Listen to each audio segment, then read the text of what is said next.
The view from the airplane heading to Hawaii was breathtaking, but I never imagined that my ex-girlfriend from middle school, whom I hadn't seen in years, would be sitting next to me. What's more, she brought up our past and went on a rant about how worthless I was. Then, she started bragging about how happy she is now, married to a wealthy guy, and how much her husband needs her, even though I wasn't asking. Just then, an announcement came over the intercom. Is there anyone on board who can fly a plane? It seemed like there was a serious problem. It was surprising they were looking for a pilot and not a doctor. The other passengers began to realize the gravity of the situation and started murmuring, "Fly the plane. Is everything okay with this flight?" As the flight attendant began walking through the aisle, she saw me and exclaimed, "Oh, you are." What followed was an event that finally shut my ex up. My name is Jack Smith. Ever since I was a kid, I had an extraordinary fascination with airplanes. I was always interested in things that could fly. The sight of birds and insects gliding freely through the sky was always beautiful and cool to me. I dreamed of flying myself one day and thought that if I tried hard enough, maybe I would grow wings. But to my dismay, no matter how hard I tried, I never grew wings. I was 5 years old when I first saw an airplane. A lifeless hunk of metal was soaring through the sky. It was a family trip with my parents. That giant metal bird soaring through the sky symbolized freedom to me and left a lasting impression. From then on, I became a boy who loved airplanes more than cars or trains. I memorized the names of planes and airlines and spent my days looking at planes in encyclopedias. My parents, noticing my passion, took me to the airport once a week. They thought seeing real planes in motion would be good for me. My parents and younger brothers didn't share my admiration for planes, but they always listened with smiles as I excitedly talked about them. Naturally, my dream was to become a pilot. I wanted to fly through the sky and control a plane. It was my first real dream. Even as a child, I knew it was a practical dream. My dad used to say, "To be a pilot, you need to study hard." I was quite a good student, and studying was a small price to pay for my dream. My teachers often said, the secret to excelling in studies is to have a clear future goal. They were right. Knowing that studying was essential to becoming a pilot made me eager to learn. Moreover, when my dad joked that you can't be a pilot with cavities, I became the most diligent toothbrusher. Maybe good enough to be a dental hygienist. By the way, the cavity thing isn't true for all pilots. It's just for some fighter pilots because of air pressure issues. And when I heard that you need to be physically fit to be a pilot, I worked hard on fitness too. My childhood was more about planes than playing. In middle school, I started seriously thinking about the path to becoming a pilot. I knew I needed to go to a good high school and college to fly planes, so I kept up with my studies and sports. During the sensitive period of adolescence, I was also mindful of my friendships. I tried to get along with everyone and not make unnecessary enemies. I tried to avoid stressful people but still interacted with many, hoping to learn and grow from them. I don't mean to brag, but I was quite popular. I honestly didn't feel bad about it, as I was getting a lot of attention from the girls. My male friends often asked how I managed to be so popular, but I wasn't studying or exercising to impress anyone, so I couldn't give them a satisfying answer. During this time, one of the most beautiful girl in our grade asked me out. She is Susan Johnson. She was one of the top beauties in her grade and popular with students and teachers alike. I was thrilled and said yes without much thought. I had carelessly said okay with a light heart. It was my first relationship, and little did I know how troublesome it would turn out to be. Susan was overly controlling in our relationship. She got upset if I talked to anyone she didn't know, regardless of their gender, and expected me to buy her things to improve her mood. She even insisted I delete any female contacts from my phone and demanded immediate responses to her messages. She was incredibly self-centered and inconsiderate. To top it off, she'd say things like, "I want you to be my ideal boyfriend," and would encroach upon my study and exercise time. Spend every weekend just for me. Oh, and of course, you're paying for our dates. Making your girlfriend pay is just the worst. Which was a lot to ask from a middle schooler. Gradually, I started feeling suffocated in the relationship. That summer, my dad passed away in an accident. It hit me hard, as he was always looking forward to and expecting great things from my future. My mom became visibly worn out and lifeless, and although I wanted to cheer her up, I was too overwhelmed with my own grief to be of much help. Our family was engulfed in deep sadness. Losing my respected father meant that all of us had to struggle to keep living. My mom, who had been a stay-at-home mom, started working outside. This meant I had to take over caring for my younger brother. Naturally, this cut into my study and exercise time, but I didn't mind.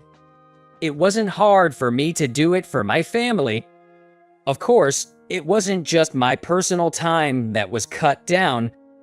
I also reduced the time I spent with Susan. Why don't you contact me? When she asked. And I explained my family's situation. So what? Isn't it fine if your mom works? And why do you need to take care of your brother? She can do it when she gets back from work. Her response was shocking.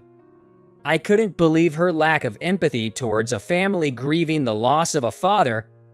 I broke up with her, saying, "I don't need a girlfriend who can't be considerate during tough family times." I didn't want to be further destabilized by her. Later, at school, rumors spread that Susan had dumped me. She also spread false stories about me. Seeing her true nature was eye-opening, but I was too occupied with my own issues to care much. I even considered skipping college to work and ease my family's burden. My mom opposed the idea, but eventually, reluctantly, she gave her permission. The only things I felt confident in were physical activities and studying, so I planned to find a job where I could utilize these skills. On graduation day, Susan mockingly asked, Aren't you going to college? I just replied yeah, without making eye contact, and tried to distance myself from her. She snidely commented from behind, "In this day and age, not going to college defines your limits. Enjoy living at the bottom." I knew I'd never see her again, and there was no point in getting upset over her words, so I just ignored her and left the school. Now, time has passed, and I'm currently going through the boarding process for a domestic flight. It's a personal trip to Hawaii, which I'm super excited about since I've never been there. I've always imagined Hawaii as a place with beautiful beaches and rich, flavorful food. Unfortunately, being quite far from home, I never found the time to go. I was also hesitant about traveling alone, not knowing where to visit and worrying I'd end up just staying in my hotel. However, a friend recently opened a restaurant there, so I'm going to celebrate with them. In addition, I decided to have a friend show me around Hawaii, so I plan to take my time and do some sightseeing. And can't help feeling giddy like a kid. I settled into my seat comfortably. I actually enjoy the slightly hectic atmosphere inside the plane before takeoff. After stowing my carry-on under the seat, I gazed out the window. Even though we weren't flying yet, the view from this window was unique and already exciting. I was quite pleased with myself for securing such a great seat, away from the wings for an unobstructed view. It was the best.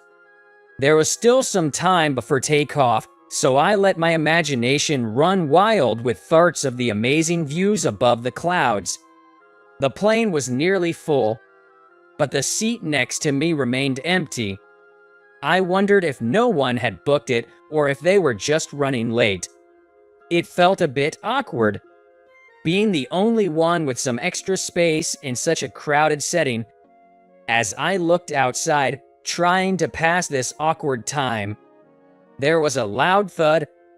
A passenger who seemed to have made it just in time settled into the seat next to me, rummaging through their things and accidentally bumping me with their elbow. Without a word of apology, she was also giving off a strong scent of perfume and cosmetics. I hadn't encountered someone as unreasonable as this since middle school. The person sitting next to me in the airplane reminded me unpleasantly of those times, reflected faintly in the window glass. I noticed she was wearing something black over her eyes. Probably sunglasses. That's all I knew. Wearing sunglasses inside a plane seemed pretentious to me. But maybe that's just my prejudice. After fidgeting for a bit, this tasteless fellow passenger glanced at my face. I inadvertently looked back, and immediately regretted it. Despite the heavy makeup and flashy appearance, I recognized her. An unwelcome blast from the past. Oh, if it isn't a high school dropout? How are you doing? My heart sank as I realized my much-anticipated trip was taking off into stormy weather. Quite the metaphor, if I do say so myself. When I remained silent, Have you forgotten me? You haven't forgotten that I was the one who dumped you, right? she then took off her sunglasses. It was Susan, my ex-girlfriend from middle school. Her beauty was unchanged, but her character clearly hadn't improved, judging by her opening remarks. It's been a while since graduation, right? So surprising to see you here. A dropout like you flying on a plane? That's pretty bold. Or are you heading to work on a tuna fishing boat or something? She hadn't changed a bit, still the same old Susan. It's good to see she's still as spirited as ever. Susan started chattering away. Her specialty was belittling others with such rapidity it seemed she might forget to breathe. Truly a terrifying woman. I must say, though just to myself, I've never heard of anyone going to Hawaii to work on a tuna fishing boat. Maybe she should broaden her knowledge a bit. I simply responded, "It's a vacation," and then turned my attention away from her, focusing on the magnificent view outside the window.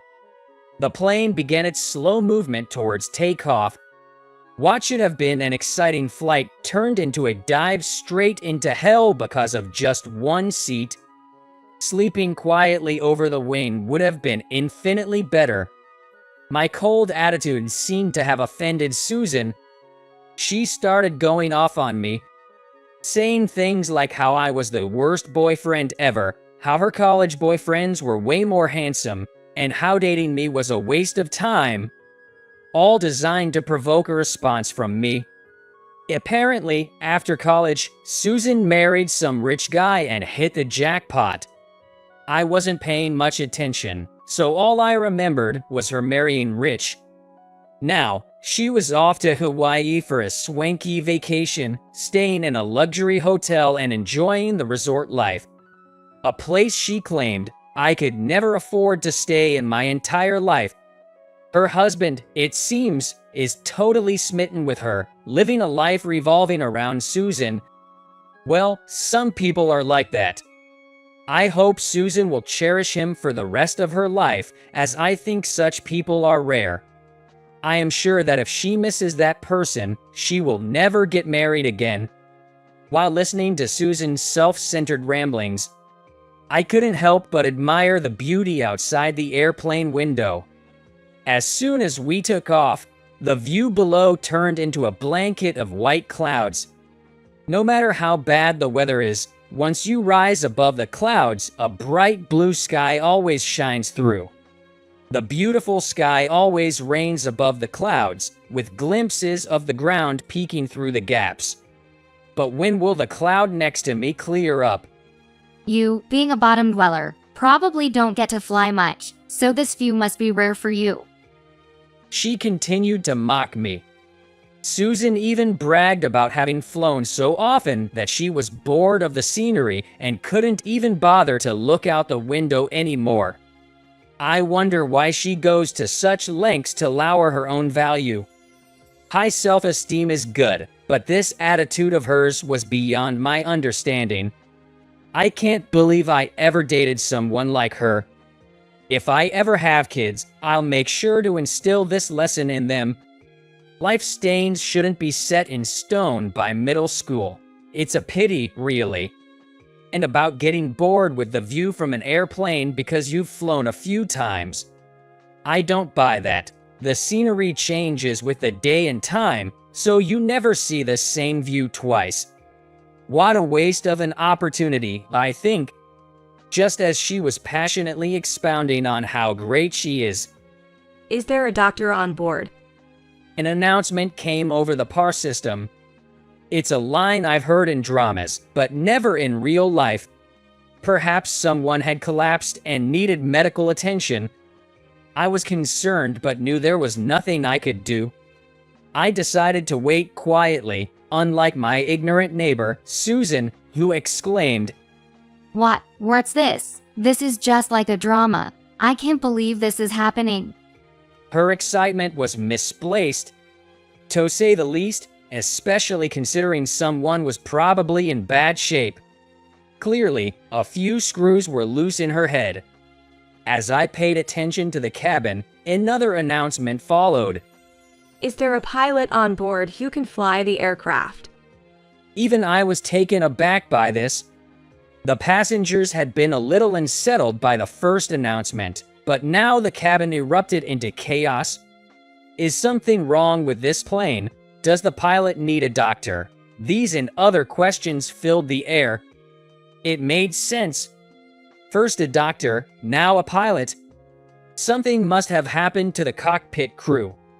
Susan's face went pale, and she started to panic. What? Is this plane going to crash? She blurted out. The last thing we needed was someone spreading panic with talk of a crash. This is why I dislike people who can see beyond themselves. A flight attendant hurried over to Susan, especially after she loudly mentioned a crash. Please, ma'am, nothing like that is going to happen. Stay seated. The attendant urged. Susan argued with the flight attendant, who expertly guided her back to her seat. Then, the attendant noticed me. Mr. Smith, by any chance? We locked eyes and I asked, "Is it that serious?" Thank goodness you're here. I'm terribly sorry, but could you help us out? It seemed the situation was indeed grave. Despite my initial skepticism, Susan's reaction might not have been entirely unfounded. I nodded and stood up. Where do you think you're going? If you're just going to get in the way, you might as well stay here and tremble pathetically. Pathetic is more like you, I thought, but I swallowed the words. The attendant asked if she was with me. I firmly denied it. Just an old acquaintance. We happened to be seated next to each other, a mere stranger on the roadside. She has nothing to do with me. I was eager to head to the cockpit, but Susan grabbed my arm and wouldn't let go. Where are you going in this situation? I pleaded for her to let go, but she didn't budge. Then the attendant stepped in. Ma'am, I'm sorry, but Smith is one of our pilots, and he's needed urgently. The attendant's firm and polite tone finally made Susan release my arm. You're a pilot? Susan's eyes widened in surprise. I simply replied, yes, and headed towards the cockpit. The area around the cockpit was crowded with attendants, all in a state of commotion. I learned that both the captain and the co-pilot were showing symptoms of gastroenteritis. Fortunately, there happened to be a doctor on board who was attending to them. Unfortunately, the condition of the pilots didn't improve and only got worse. This made it difficult for them to fly the plane as planned, leading to the urgent announcement for a pilot. Acute gastroenteritis can occur suddenly without warning, so it was probably unavoidable. Nevertheless, both pilots getting gastroenteritis at the same time seemed like a freak occurrence, almost a miracle, or, more fittingly, a disaster with incredibly low odds. Surrounding the cockpit were many familiar faces, and upon seeing me, they exclaimed, "Well, what luck that Jack Smith is on this flight too." Both pilots were down with gastroenteritis, a doctor coincidentally on board, and now a pilot among the passengers too. It felt like I had used up all my life's luck in one go. The doctor mentioned that the co-pilot's symptoms were less severe, and he was just able to converse, though he was sweating profusely. After some persuasion, we got in touch with the control room, and I took my place in the pilot's seat. The tension and excitement of being in the cockpit never seemed to fade. The fact that I was carrying passengers added immense pressure. When I first started flying, the thought of being responsible for the lives of my passengers used to make me so nervous I felt like throwing up. But at the same time, the view reserved only for pilots enfolded before my eyes. A magnificent sight not perceivable from the passenger seats. The hot sunlight illuminates everything around, even transforming the thick clouds below into a beautiful backdrop. This ultimate feeling of elation, something only a pilot can experience, filled my heart as I operated the aircraft. I felt like my brain was flooded with strange hormones. Such was the immense joy of sitting here. At least for me. I remember once sharing this with a flight attendant who called me a weirdo. I feel sorry for Susan. She claims to be bored of such views without ever having seen them. Thankfully, the plane landed safely in Hawaii, and all passengers and crew were safe. The captain and co-pilot were immediately taken to the hospital. The doctor who had been taking care of them quipped, "You being here was a lifesaver. If it were just me, everyone would have been on their way to the hospital, not just those two." Stroking his chin beard, he said, "What an inappropriate joke." But I guess that was his way of appreciating me. Still, a safe landing doesn't change the fact that this was a major incident for the airline. So, even after arriving in Hawaii, I was busy with paperwork and reports, finally getting free only after the sun had set. As planned, I hurried to my friend's newly opened restaurant. Of course, I drive safely. The place was already bustling with customers. My friend and the owner, Michael, greeted me with a big smile and a slap on the back. "Good to see you made it." I heard you had quite a day, piloting a passenger plane and all. Where did he get that news? I hadn't planned on bragging, but since he already knew, I felt obliged to talk about it. While rubbing the sore spot on my back from Michael's enthusiastic greeting, I sat down and recounted the whole ordeal. "That's some incredible odds right there," Michael laughed. "It's been 5 years since you left the force. Time flies." Indeed, thinking about how it had already been 5 years made me somewhat dismayed by the swift passage of time. "Is this gentleman a friend of the master?" I heard a gentle voice behind me. Turning around, I saw a distinguished-looking gentleman smiling at me, with Susan, no less, standing beside him. Michael, always sincere, returned the smile. It seemed this gentleman was a regular at the restaurant. This guy was my colleague in the Air Forces. He was outstanding. Served in the United States Air Force Air Demonstration Squadron at Nellis Air Force Base. Michael explained in detail. I thought such specifics might be lost on an ordinary person. Thunderbirds, you mean? But the gentleman's eyes lit up. He revealed that he had once dreamed of becoming a pilot, but due to an accident in his childhood that severely affected his right eye's vision, he had to give up on that dream.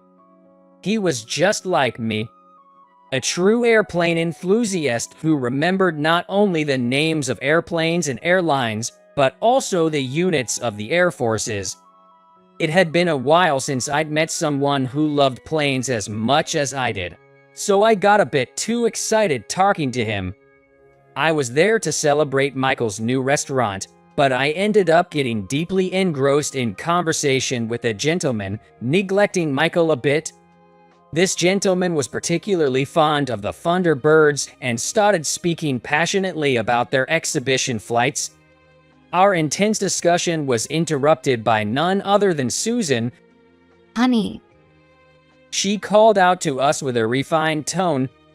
The gentleman said, Oh, I'm sorry. I get carried away. apologized, scratching his head. I thought there was no need for him to apologize to someone like her, but since they seemed to be a couple, I kept my mouth shut.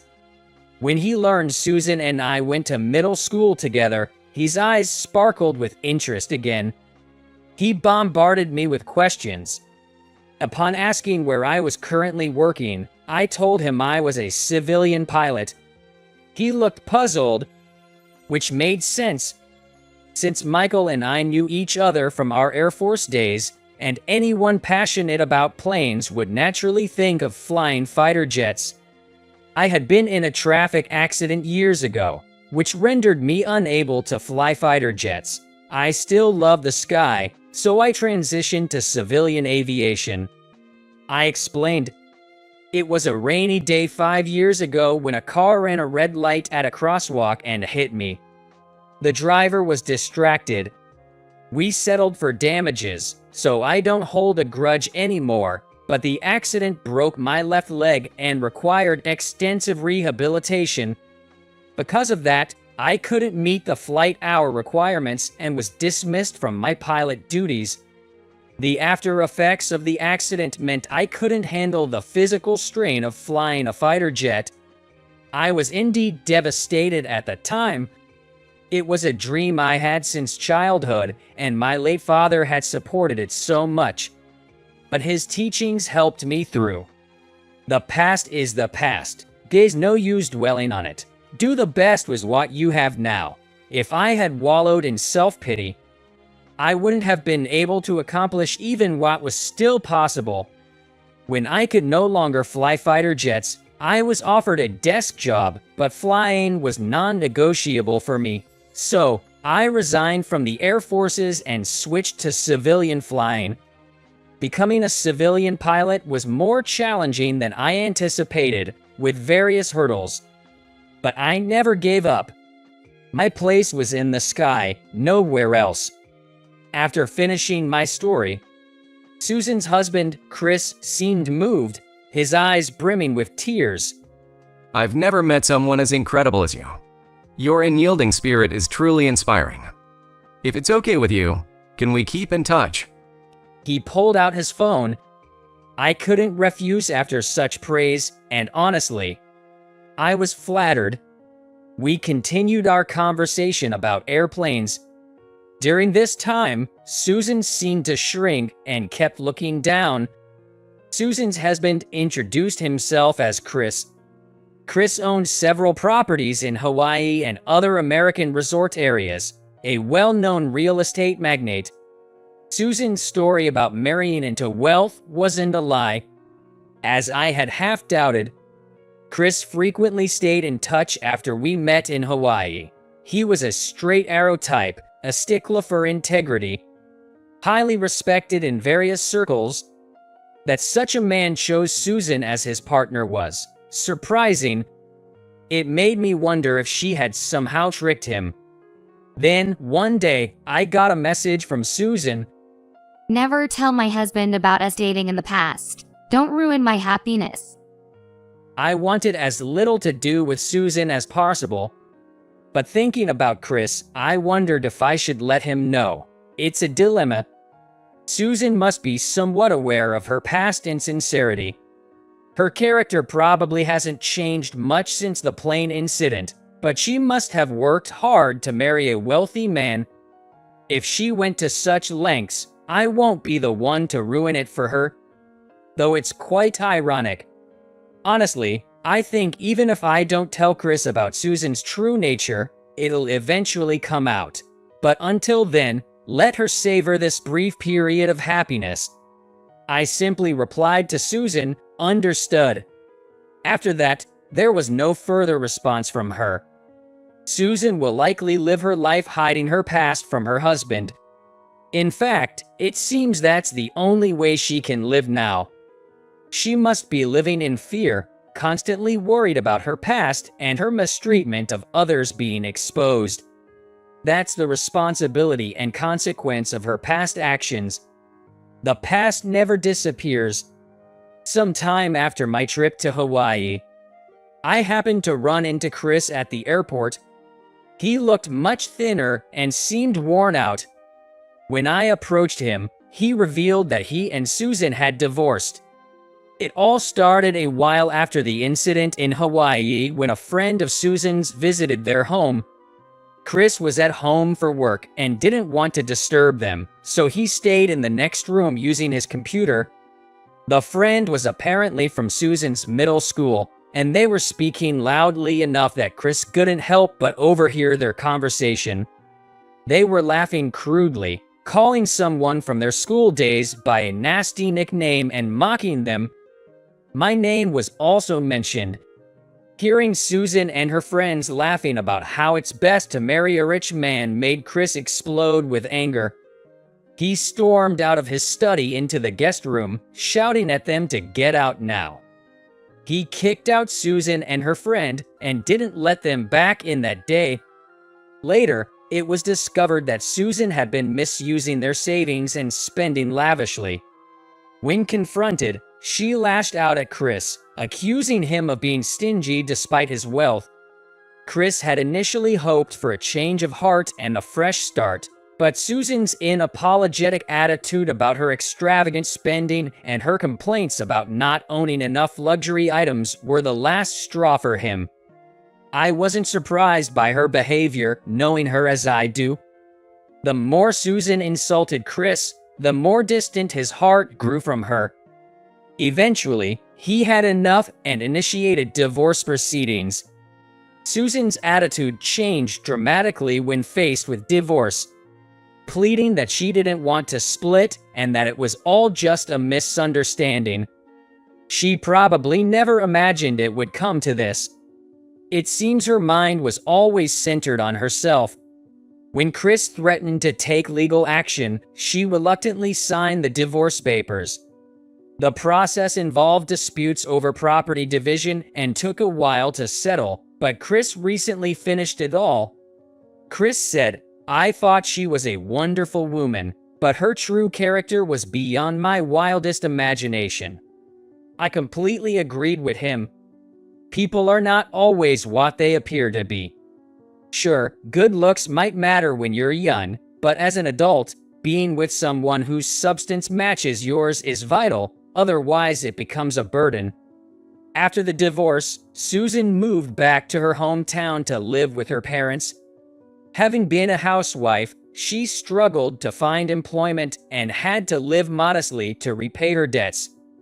It's true what they say, what goes around, comes around. Susan's behavior, not just toward Chris, but throughout her life, mocking others has now come full circle. After hearing all this from Chris at the airport, we parted ways. Stepping outside, I looked up at the overcast sky. It was cloudy, but I knew what lay beyond. Above the gloomy clouds, a clear blue sky stretches endlessly. That view from the cockpit is a pilot's privilege. If Susan could come to appreciate such sights, maybe then she'd finally understand what it means to be human. Being a pilot comes with its trials, but it's worth it for the views. As I continue to ensure the safety of my passengers, I'm motivated by the beautiful vistas I get to witness. Today reaffirmed my commitment to my vocation